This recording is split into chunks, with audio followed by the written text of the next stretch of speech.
लिखा है यहाँ पर सिंपलीफाई। अब हम प्रश्नावली लगाएंगे। सबको याद हो गया होगा ना फार्मूला।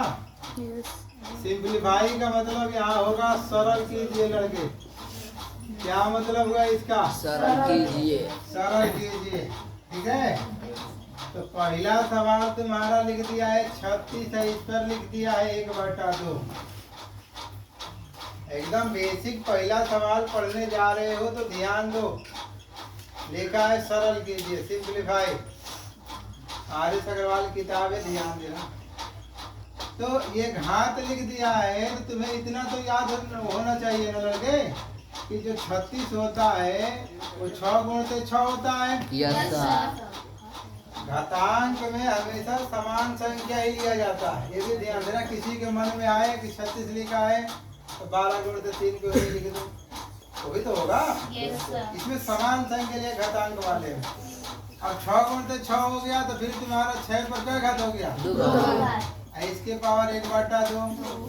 जो ही जब इतना हो जाएगा तो यहाँ दिखाना कि a के पावर n हो जाए, n हो जाए तो a पावर n का क्या कर देते हैं? गुणा कर देते हैं। इसको गुणा करने जाओगे तो 6 पर 2 गुणित 1/2 कट गया ना। 6 ये तुम्हारा क्या हो गया? ठीक है। देख, ये तो घातांक का मेथड हो गया। दूसरा तुम्हारा यदि पूछ दिया जाएगा कि ये 36 लिखा है 1/2 कैसे लगेगा, तो तुम उसको बताना कि भैया ये अंडर 1/2 का मतलब होता है √36 हो जाएगा ये। अब फिर नहीं समझे तो कहना कि तुम ऐसा करो, इसका लॉसन निकाल दो। तो लॉसन निकालने का मतलब कि तुम 36 ऐसे लिख देना। अब 2 से ले जाओगे तो 18, 2 से हो जाएगा 9, 3 से 3, 3 से 1। तो अब जब इसको लगाने जाओगे तो उसको दिखा देना कि 2 गुणित 2, 3 गुणित 3। चूंकि ये वर्गमूल है तो 2 का जोड़ा बनेगा। 2 का जोड़ा बनाकर 1 को बाहर कर देंगे तो ये 2 गुणित 3, 3 दूना कितना हो गया? 6। तो आंसर हो गया। आई बात समझ में ना? तो तरीका ध्यान दीजिएगा, सीख कर जाना है हमें। दूसरा अगर किताब में दिया है 64 लिख दिया है, 64 पर लिख दिया है 1/3। दिमाग दौड़ाना। 64 लिख दिया है 1/3। ठीक, यदि तुम्हें सवाल नहीं समझ में आ रही है तो इसका तुम लॉसा ही निकाल देना। जैसे 64 है ना, तो 64 है तो तुम ऐसे लिख लो और 2 ले लो।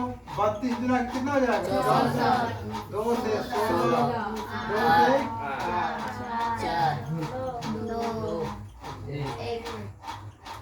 कट जाएगा ना।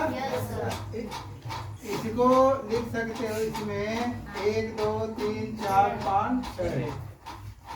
1 2 3 4 5 और 6, 1 पर 3। ठीक, अब फिर हल करने जाओगे तो 6 घात है ना, 2 पर 6 घात हो जाएगा, इसके ऊपर 1/3। जब फिर इसको हल करने जाओगे तो यहाँ दिखा देना कि चूंकि हम जानते हैं कि a के पावर n और उसके पावर m रहेगा तो आपस में क्या कर देते हैं? गुणा कर देते हैं। इसको गुणा कर दोगे तो 2, 6 गुणित 1/3, 3 गुणा के 6, तो ये हो जाएगा 2 घात हो जाएगा। तो ये 2 गुणित 2, 2 गुणा के 4। क्या समझ में आया ये? Yes sir. कर लेंगे ना? Yes sir. ठीक, या तो तुम डायरेक्ट लगा सकते थे। जब वो लिखा है 64 1/3 तो 8 का वर्ग तो 64 होता है, लेकिन ये 3 घात लिखा हुआ है ना, तो तुम इसको 3 घात वाले में तोड़ दो। 3 घात का मतलब क्या हो गया लड़के? 4 गुणित 4 गुणित 4 कर दो। 6 चौके 64 नहीं होता है? Yes sir.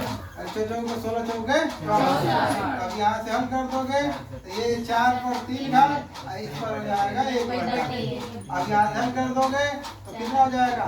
4 पर 3 गुणित 1/3 कट गया ना। आई बात समझ में? Yes sir. कोई दिक्कत?